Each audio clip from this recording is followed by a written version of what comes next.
थंडीच्या दिवसामध्ये गरमागरम मंचाव सूप प्यायची मजाच काहीतरी वेगळी असते आणि हे मंचाव सूप कसं बनवायचं चला सांगते. इथे कांदा, कोबी, गाजर, शिमला मिरची बारीक कट करून घेतल्या. त्याच्यासोबतच आलं लसूण हिरवी मिरची सुद्धा बारीक कट करून घेतली. फोडणीसाठी तेल घातलेलं आहे. याच्यामध्ये आलं लसूण हिरवी मिरची हलकी परतून घ्यायची. याच्यामध्ये कट केलेल्या भाज्या सुद्धा हलक्या परतून घ्यायच्या.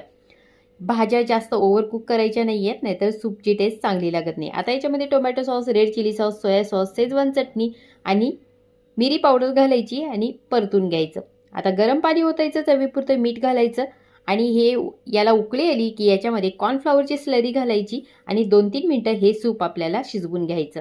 ना जास्त पातळ ना जास्त घट्ट असं हे सूप बनवून घ्यायचं आणि गरमागरम हे सूप सर्व करायचं. वरून थोडेसे नूडल्स टाकायचे, कांद्याची पात सुद्धा टाकू शकता. मी इथे कोथिंबीर घातलेली आहे आणि मस्त हे सूप या थंडीच्या दिवसात एन्जॉय करायचं. नक्की ट्राय करा. रेसिपी आवडली असेल तर लाईक, शेअर आणि सबस्क्राईब करायला विसरू नका.